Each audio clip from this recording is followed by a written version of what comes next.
A nossa entrevistada de hoje é a senadora Simone Tebet, candidata do MDB à presidência da República. Seja bem-vinda, obrigada pela entrevista, candidata. Eu que agradeço, Edilene, seu nome com todos os que estão nos acompanhando pela Rádio Itatiaia. Candidata, o assunto quente do momento ainda é o último debate presidencial do qual a senhora participou. Qual que é a avaliação que a senhora faz da repercussão? E a senhora acha que pode ter tido um impacto positivo na campanha da senhora? Sem dúvida nenhuma. Primeiro, que vence a democracia, se fortalece a democracia quando, primeiro, todos os candidatos se propõem e aceitam participar do debate. Lamentavelmente, o último que nós tivemos antes do da Globo, nós tivemos a ausência daquele que hoje se desponta em primeiro lugar nas pesquisas. E isso fragiliza, obviamente, o processo eleitoral, porque o que o eleitor precisa é saber de propostas. Não dá para votar em alguém com base num passado, né, na lembrança de passado, de 20 anos atrás, tendo o Brasil hoje uma realidade muito do passado. Então, pelo menos nesse aspecto, o debate de ontem foi muito importante, mas eu acho que foi mais do que isso. Ele foi decisivo porque nós tivemos ali dois posicionamentos muito claros, daqueles que foram ali apenas para polarizar e continuar esse discurso de ódio, de briga, que não leva a lugar nenhum, que não fala do Brasil real, do Brasil profundo, dos nossos problemas, e que não são poucos e são muito graves, e com isso ficam alimentando essa polarização apenas com o objetivo, né, de levar essa eleição aí para um embate de segundo turno, e aqueles como eu, que se propôs a apresentar e falar do verdadeiro Brasil, o Brasil que passa fome, o Brasil em que nós tivemos o aumento da miséria, da informalidade de 40 milhões de trabalhadores que não sabem, não têm segurança de saber se no dia seguinte ou no mês seguinte ainda estarão empregados e conseguirão aí alimentar suas famílias, né, de falar daquilo que é prioridade nacional, que é a educação, cuidar das nossas crianças, entre outras coisas. Então, nesse aspecto, acho que o eleitor passa a ter, a partir de agora, nessas 48 horas decisivas, condições de efetivamente fazer o seu juízo de valor. E acredito que, nesse aspecto, essa será uma eleição, sim, de segundo turno. Minas tem experiência, e aí é sempre um caso lembrado por um caso que você aponta viradas de última hora. Então, com base na experiência aí de Minas, eu tenho expectativa que o debate tenha servido para que o eleitor repense esse voto chamado voto útil e possa depositar em mim não só a sua esperança, mas a certeza de melhores dias. Então, a senhora acredita que haverá um segundo turno e acredita que a senhora estará nele? Estou trabalhando muito para isso, né? Com a minha verdade, com as nossas propostas, sempre olhando no olho do eleitor, falando efetivamente como mãe, como mulher e como professora que sou, que o que me move é a alma de uma mulher e o coração de uma mãe. Ver hoje, lamentavelmente, um Brasil tão rico que não tem sequer a capacidade de alimentar as suas famílias. A professora sabe que se nós quisermos verdadeiramente um Brasil que seja dos 215 milhões de brasileiros, nós temos que colocar pela primeira história do Brasil, e é isso que eu me proponho a fazer, a criança e o adolescente no estudo.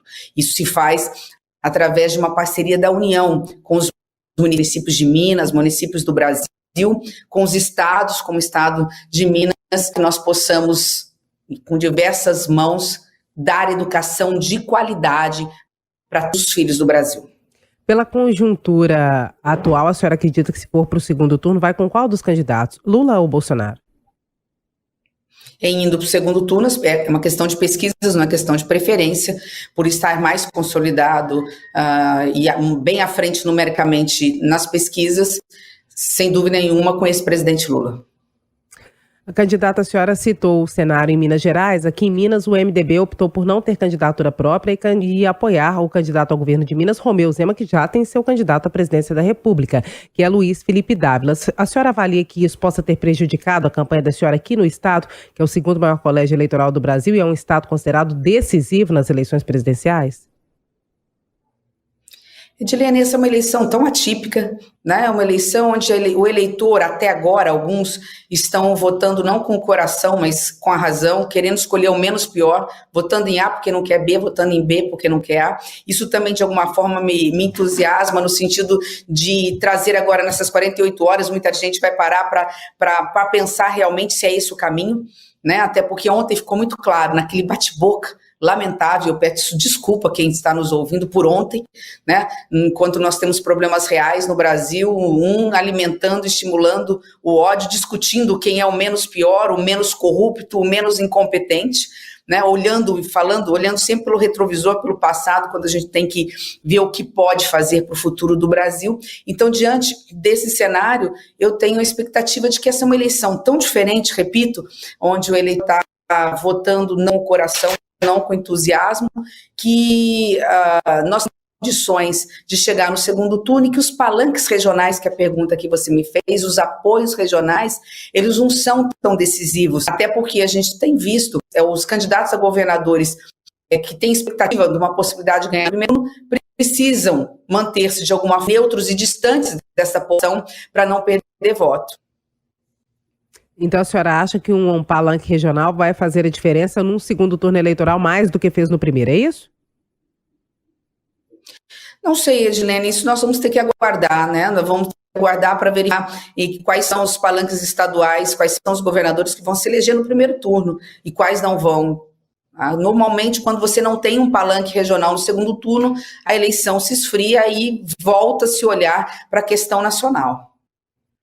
Candidata, qual que é a principal proposta do plano de governo da senhora? Quais são as principais diretrizes desse plano de governo? Obviamente que nós temos que colocar a prioridade absoluta é erradicar a miséria no Brasil. Não é possível que um país que alimenta o mundo não dê conta de alimentar suas famílias. Então, erradicar a miséria e diminuir a pobreza tem que ser, obviamente, a prioridade absoluta de qualquer candidato, e é a minha prioridade absoluta. Isso se faz de duas formas. Óbvio que quem tem fome tem pressa, o Auxílio Brasil de R$600 como piso, né, como piso e não como teto, ele permanece. A transferência de renda permanente. Diferente do que se é colocado aí, nós vamos colocar novamente o município para agir, ir lá através dos seus assistentes sociais nas casas dessas famílias, buscar esse jovem que está fora da sala de aula, ver se essa mãe tem condições de ser qualificada para entrar no mercado de trabalho, se o trabalhador desempregado tem condições de passar por um curso de atualização para poder também conseguir um emprego, e paralelo a isso fazer a verdadeira revolução, que é garantir essa cidadania, essa autonomia, que ele possa ganhar o pão com o suor do seu trabalho. Isso se faz através da educação. Como eu disse, né, eu quero ser, como professora que sou, parceira dos municípios e dos estados. Terminar a construção de obras paradas e de creches, para que todas as crianças nessa primeira infância tenham a oportunidade de estar, né, começando a alfabetização na hora certa, e depois olhando para os nossos jovens neném, que nem estudam nem trabalham. Esse é o principal projeto na área da educação nós para garantir, inclusive, que esse jovem seja estimulado a voltar para a sala de aula, nós estamos criando Poupança Jovem, que é um prêmio que nós queremos dar para todo jovem que se forme no ensino médio, um ensino médio técnico, como hoje é a lei, só que ela ainda não está valendo, porque esse governo não tem um olhar especial para as crianças, não trata com os nossos adolescentes e não tirou do papel a reforma do ensino médio. É um ensino médio técnico com período integral, onde a União ajuda os estados a pagar esses professores. Esse jovem tem a conectividade, tem o tablet na sua mesa para estudar, e nós vamos com R$5.000, dar uma média de 2 milhões de jovens formando-se no ensino médio todos os anos, iria ser, hoje é 1.400.000, mas haveria um estímulo, e isso dá 10 bilhões por ano. Isso, só para termos comparativos, é a metade que o governo federal gasta para apoio de deputados e senadores no Congresso Nacional com o chamado orçamento secreto, que só pelo nome já mostra que é imoral, é ilegal, porque se é secreto, não pode ser boa coisa. Se é secreto, tem muita coisa errada. Se é secreto, do público, do povo que paga imposto, que está indo para determinadas regiões do Brasil, obras superfaturadas, isso se não se tiveram uma nota totalmente fria, sentida para se desviar desse dinheiro público que está no bolso, lamentavelmente, de alguns poucos corruptos parlamentares no Brasil. A senhora defende, então, o fim do orçamento secreto, das emendas do relator do RP9? Esse é o primeiro ato que eu farei se for eleita presidente da República, transparência absoluta. Determinar a todos os ministros de Estado do meu governo que coloquem no portal da transparência quem é que indica o dinheiro do orçamento brasileiro, para onde vai e para que se vai. Ou seja, quem apresenta a indicação para a obra ou para o serviço, para ver se esse serviço, essa obra, esse dinheiro está chegando no município ou no estado, se ele está sendo executado. Com essa transparência, nós matamos o orçamento secreto, porque nós vamos ver que a maioria desse dinheiro não está chegando na ponta, que está havendo uma concentração desse dinheiro na mão de meia dúzia que indica, os demais 500 congressistas estarão todos pedindo pelo fim do orçamento, porque eles estão recebendo muito menos do que meia dúzia do Congresso Nacional. Então, o fim do orçamento secreto. Votei contra esse orçamento secreto, eu fui vítima do orçamento secreto, quando eu fui candidata à presidência do Senado, primeira mulher em 198 anos de história do Senado Federal a ser candidata à presidência do Senado. Esse orçamento secreto prejudicou muito a nossa candidatura, porque ele foi usado, inclusive, oferecido, inclusive, para parlamentares para apoiar o candidato que era o meu adversário. Candidata, a senhora acha que tem condições de fazer os investimentos que o Brasil precisa sem extrapolar o teto de gastos? Sim, Edilene. Bom, primeiro duas coisas. O teto de gasto não é uma camisa de forças. Entre o fiscalismo sem alma e o interesse da sociedade brasileira, nós vamos colocar as pessoas em primeiro lugar. Hoje, muita coisa está fora do teto de gasto corretamente. Por exemplo, o dinheiro da educação do Fundeb está dentro do gasto. Então, é possível ser parceira de estados e municípios, garantir a educação do ensino infantil até o ensino médio, sem furar gasto. Outra coisa que nós temos que tirar do teto do gasto, que também é conhecimento, é o pouco dinheiro que a gente gasta com ciência, que é vacina no braço, tecnologia, que significa fazer com que as nossas indústrias possam ser de excelência e competir com o mundo, e com isso gerar mais emprego aqui no Brasil, a gente importar menos produtos, e inovação, que sem inovação nós não teremos no futuro sequer emprego, porque as indústrias que não se aperfeiçoarem, se atualizarem nessa área, inclusive o setor de bens, setor de comércio, né, estão fadadas ao insucesso. Então essa parceria da União, nós precisamos ter dinheiro suficiente para isso, para que nós possamos garantir os empregos e empregos de qualidade. Quando eu digo empregos de qualidade, é emprego com carteira de trabalho assinada e é emprego com melhores salários. Então, isso tem que ficar fora do teto de gasto. Se nós combatemos a corrupção, não roubar, não deixar roubar e pôr na cadeia quem roube, como já dizia Ulisses Guimarães, nós vamos ver que tem dinheiro suficiente para fazer, por exemplo, só com um orçamento secreto eu cumpri a promessa que fiz de construir 1 milhão de casas populares nos 4 anos no meu governo. 250 mil por ano, é bem mais do que todos os que passaram, e custa mais ou menos algo em torno de 20 bi. É exatamente o dinheiro do orçamento secreto que está sendo desviado. O presidente Jair Bolsonaro afirma que deve manter o Auxílio Brasil no valor de R$600 e que, para isso, precisa da aprovação da reforma fiscal tributária que está no Congresso Nacional. A senhora acha que essa proposta vai passar no Senado Federal? A senhora que é senadora, e a senhora também acredita que essa seja a solução para a manutenção do auxílio de 600? Não necessariamente essa seja a solução, mas sem dúvida nenhuma os R$600 eles vieram para ficar. Nós não podemos esquecer que a inflação oficial ela é a inflação que a dona de casa, o cidadão brasileiro sentem todos os dias quando vão nos supermercados comprar comida, comprar o feijão, o óleo de cozinha, a cebola, né, o leite, é infinitamente maior. Então, na realidade, os R$600 hoje é mais ou menos o que significava os 300, R$350 no passado. Então, o auxílio emergencial, que agora virou o Auxílio Brasil de R$600, ele veio para ficar, mas você tem condições você tem fonte de financiamento outra sem precisar avançar. Agora, é sim importante, a grande mãe, passa a ser a mãe de todas as reformas, a nossa chamada vacina econômica, aquilo que vai tirar o Brasil da crise, que vai devolver o resto de empregos que nós precisamos, é a reforma tributária. E ela é muito simples, é tirar imposto do consumo, que quem mais consome no Brasil é o pobre. Então, tirar o imposto da cesta básica, por exemplo, para o mais pobre vai ser automaticamente devolvido para ele, para que a gente possa ter uma justiça na hora de cobrar imposto.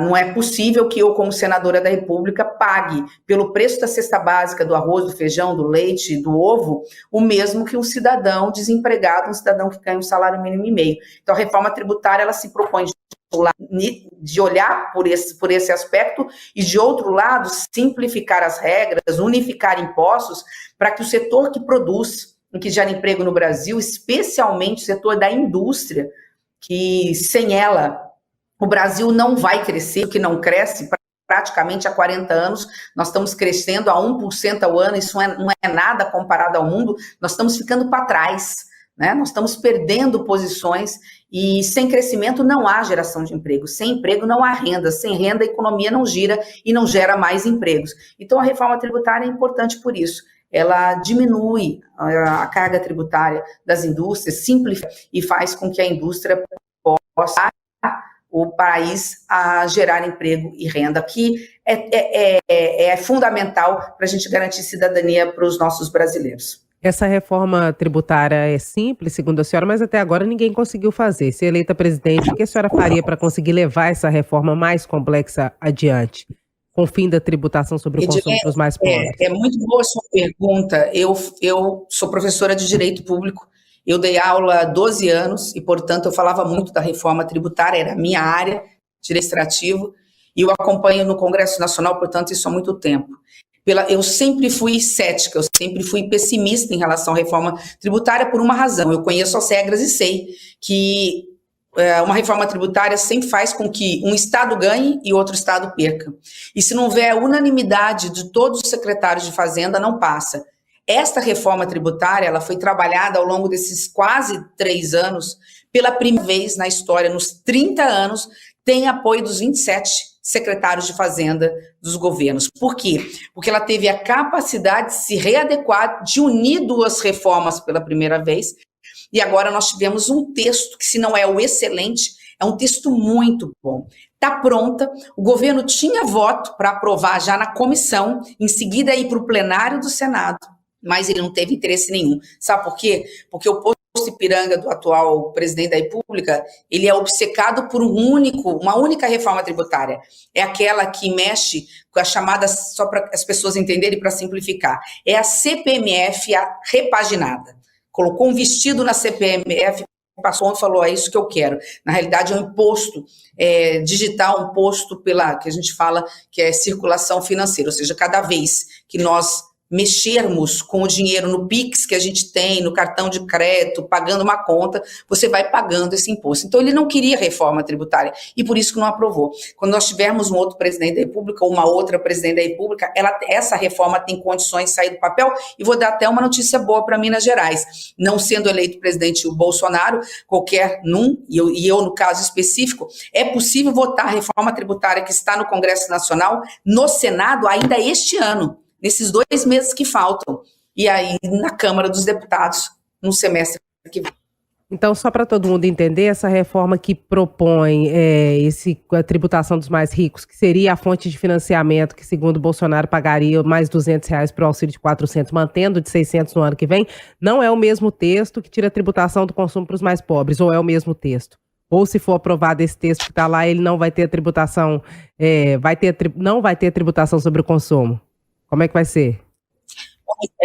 Desculpa, Edilene, eu não conheço a proposta do presidente. Aliás, quando ele abre a boca, tão confuso, que ele não sabe nem o que ele está falando, que ele comete, a gente não tem, eu nem levo a sério tudo que ele fala, mas eu acho que o que ele quer explicar é porque nós temos uma outra proposta que é complementar a essa que eu falei, que ela é importante ser discutida, que é a reforma do imposto de renda. Nós precisamos fazer com que a classe média pague menos imposto de renda, ou seja, ao atualizar a tabela de imposto de renda, fazer com que famílias inteiras que hoje estão empobrecidas deixem de pagar o imposto de renda, porque ela está muito desatualizada. Isso é uma outra coisa, isso nós vamos fazer. Então não é para pagar os R$ 600, para a gente poder garantir minimamente que a classe média comece a ter um pouquinho mais de recurso para fazer os seus gastos e não ficar lá todo ano tendo satisfação para o leão que abocanha uma grande parte da renda dessa família média, da classe média empobrecida. O que nós propondo, e é uma lei simples, é fácil de ser aprovada, é a lei que taxa lucros e dividendos. Não sabemos o percentual, mas a depender do percentual, tira os ricos para poder desonerar, ou seja, aliviar o bolso da classe média brasileira. É uma outra questão. O presidente, pelo que você está me falando, quer pegar essa novo, que é o para os super ricos, e que eu sou a favor, que é do lucros e dividendos, para jogar no Auxílio Brasil. Estou dizendo, é necessário. Nós vamos resolver o problema do Auxílio Brasil e já está resolvido. O que nós temos que fazer é o que imposto, é aliviar a carga tributária para a classe média, que é quem se faz o dinheiro quando gasta circular na economia. E é mais do que justo. A classe média sempre é esquecida quando se fala de políticas públicas no Brasil. As candidatas mulheres ainda são minoria nessas eleições presidenciais. A senhora tem alguma proposta específica para as mulheres que a senhora pretende implementar caso seja eleita presidente da República? Foi o primeiro compromisso que eu fiz. Eleita presidente da República, o meu ministério será de metade homens, metade mulheres e terá negros, porque é a cara do Brasil. Somos a maioria da população brasileira, nós somos a maioria no banco das universidades, o que significa que nós estamos preparadas. E, lamentavelmente, não é justo o que acontece no Brasil.